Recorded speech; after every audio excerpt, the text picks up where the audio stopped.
everyone. Welcome to today's episode of News from KidSense. We're here to deliver news from around the world. Today we will cover Typhoon Haiyan in Philippines, Diabetes Awareness Month, the 50th anniversary of JFK's assassination, Christmas shopping, and SFO streets turned into Gotham City for Batkid. Hello, first up. The Philippines are a group of islands in Southwest Asia located at the very western edge of the Pacific Ocean.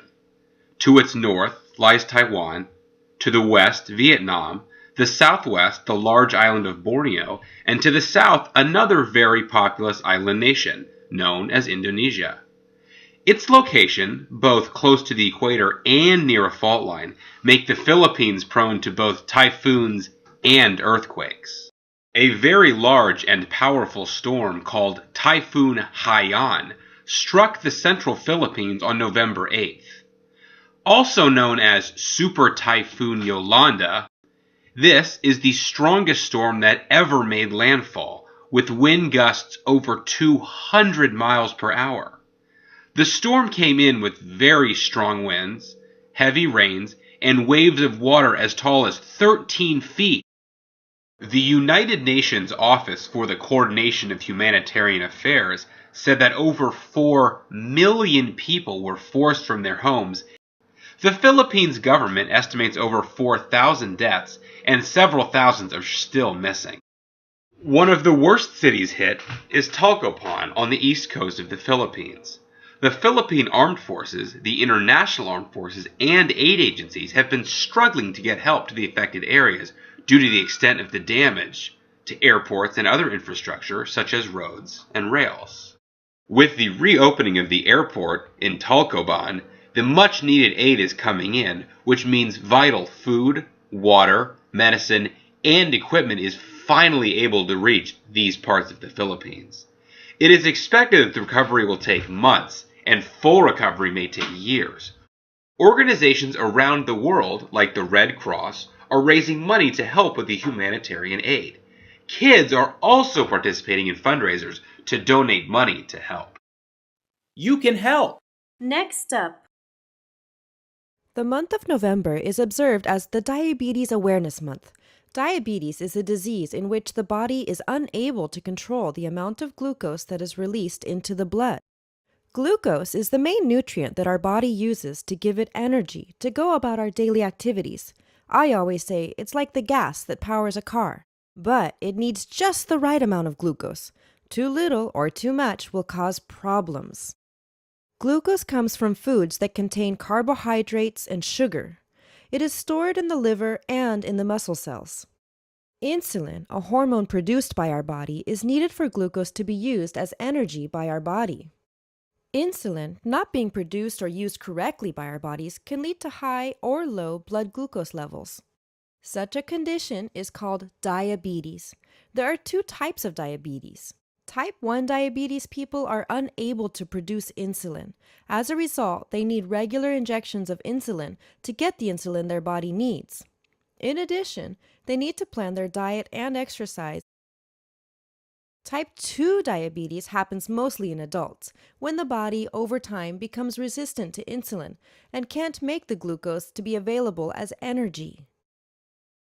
Being overweight, inactive, or having an unhealthy diet can stop insulin from working.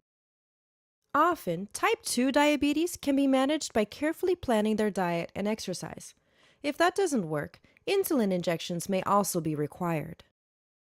So, the bottom line is to be sure to eat well and exercise, always.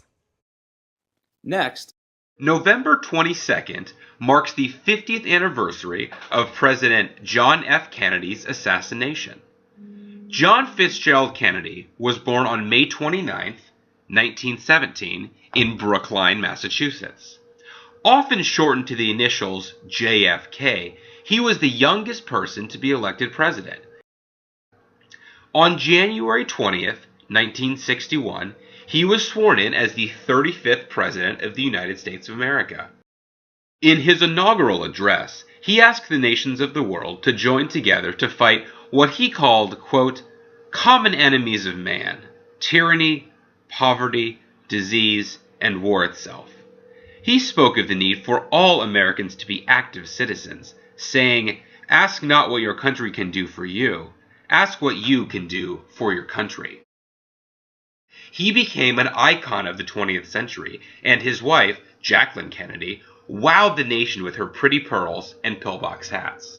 JFK encouraged space exploration and urged Americans to win the race to space. He started the Apollo project that resulted in the man landing on the moon in less than a decade. Sadly, he would not be around to see it. JFK also supported the civil rights movement and advocated peaceful resolutions to conflicts. He was famous for keeping a steady hand and averting a possible nuclear war during what is now called the Cuban Missile Crisis. During the Cold War, the Soviet Union placed nuclear missiles in Cuba, very close to the United States of Florida. This prompted JFK to order a naval blockade of the island, even though it was in international waters. The US and the Soviet Union stood on the brink of war for 13 days. JFK and Soviet leader Nikita Khrushchev resolved the conflict peacefully. He was assassinated on November 22, 1963 in Dallas during a parade. There are various conspiracy theories surrounding his death to this day. JFK, or Jack as he liked to be called, will always be fondly remembered for the peaceful resolutions that averted a real nuclear war and for achievements in space and science that led us to the moon. Next, a quick roundup on Christmas shopping. After celebrating Thanksgiving with a harvest festival and a feast, everyone is getting ready for Christmas. The day after Thanksgiving marks the busiest shopping season. In fact, the day after Thanksgiving, also called Black Friday, is usually the day retailers sell the most in a single day. There are lots of sales and good deals. The malls are packed with people shopping. There are lots of new toys, games, and electronic products released just in time for this shopping season. The most popular this season with kids is the rainbow looms. This has been around for a while, but has become one of the biggest sellers as the holidays were nearing. Kids and parents have been buying them much before Black Friday for fear that stores might run out. Kids can spend hours on the rainbow looms with their creations of simple bracelets to complex works of art.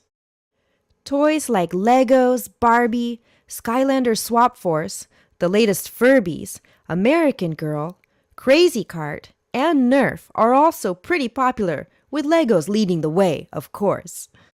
The Xbox One, PS4, and Nintendo Wii U are all new additions for video game enthusiasts. For little kids, though, the Wii U won because of the games it supports, like the Skylander Swap Force, that is currently very popular with kids. So, what is your favorite? Mine is the Rainbow Loom, of course. Hours of creative fun and quiet time. And remember, it's the season of giving, so be generous to those that can't afford their own gifts and donate. Nice! For our final story, the city of San Francisco turned into Gotham City for young Miles. Really, everything looked just like Gotham City. Batman brought Miles Scott a special Batkid costume that he wore and saved the city. Miles Scott, now 5 years old, was diagnosed with leukemia at just 18 months. He finished his last treatment of chemotherapy in June. Miles made an unusual and adorable wish to the Make-A-Wish Foundation that grants wishes to children with life-threatening illnesses.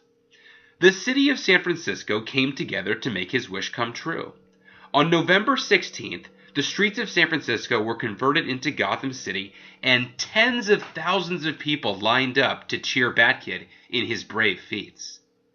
Batkid Miles saved the city from Riddler as he robbed a bank, found and chased off Penguin, and released the San Francisco Giants mascot before zooming off in a special Batmobile with Batman. Thank you, Batkid, for saving our favorite mascot. Batkid was given a specially made key to the city for saving it. And, you guessed it, the key was made of chocolate, his favorite treat. And with that, we come to the end of the edition of This News Today. See you next time! Goodbye.